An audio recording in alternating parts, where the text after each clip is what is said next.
Yahudi milleti hem sohada meşhur.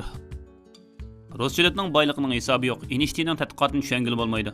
Bilamsiz, siz intayin tunish bo'lgan bir sohabar. Amaliyot yahudilarning dunyosi. U bo'lsa Hollywood. Hollywood'dagi 6 kino studiyasining hammasining qurg'uvchisi Yahudi. Ularning ismi bizga ancha tunish emas, ammo ularning shirkati butun dunyoning orzusini qo'zg'ayotgan. 2016-yili 6 kino studiyasi 15%lik surat kelishi miqdori bilan Hollywood'dagi bilet kirimining 85%ni egalladi. Amerika kinolarining muqaddimasi dastlabki sirik o'yinlari bo'lib, o'rin intayin tuvan. Yerlik kishilar yaratmaydigan kasb edi.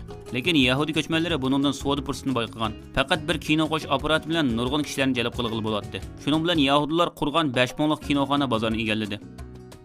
Fox va Warner akukalar eng dastlabda hammasining qurg'uvchilari kino qo'sh apparatlarini yudib yurib, kino qo'ydigan kichik kinoxonalar edi. Uzoq o'tmay Yahudilarmi ijodiyat bilan shug'ullanishni boshlagan. Lekin 20-asrning boshlarida Amerika kinolarining ishlash huquqi yerlikdagi odamlarning qo'lida edi.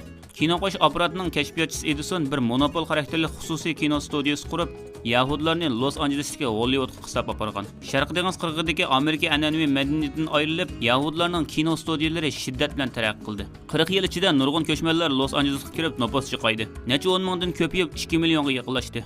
U vaqtda Hollywoodga 90% film ishchiguchi, ya'ni 75% ssenarist Yahudi edi. Bizga intayin tunish bo'lgan 8 kino studiyasimi bosh ko'tarib chiqdi. Edison qatorliq kishilar Nyu-Yorkdagi kino markazining o'rniga Hollywoodni dasatdi. Yahudilarning loyihasi bilan tovarlashgan kino ishlab chiqarish andisasi paydo bo'ldi. Kino dastlabda faqat bo'lak-bo'lak qisqa film bo'lib, Yahudi jo'kkil uzun kino shaklini yaratib, tomoshabinlarning intayin yaxshi ko'rishiga erishdi. Uzun film asosida Yahudi Lember tomoshabinlarning artistlarning ism, familiyasi va kechirmishlarini bilishga tashna ekanligiga diqqat qilgan. U bir turkum minavar artistlarni qo'llab chiqib, savdo qiymatini to'liq qezib chiqdi. Kino kasbidagi yangi vaziyat ta'siri g'oyat zo'r cho'lpon tuzumini yaratib chiqqan. Bu Lember dal universal kinochilikning qurg'uvchisi. Yahudilar azaldan pul tepish olqisini bo'sh qo'yatmaydi. 1916-yilda Paramount va bir film shirkati qo'shib etildi.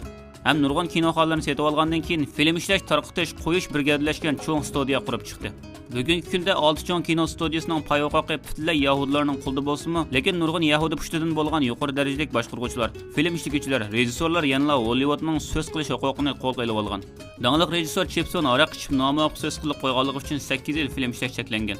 Bir bosh direktor Yahudilarni masxara qilganligi sababidan Disneyning cho'ng tanlovini qo'ldan berib qo'ygan. U boshqa mazmunlarni masxara qilganda Disney azaldan to'sib boqmagan. Garchi Yahudilar azaldan e'tirof qilmasmi, lekin Google sizga hammani aytib beradi.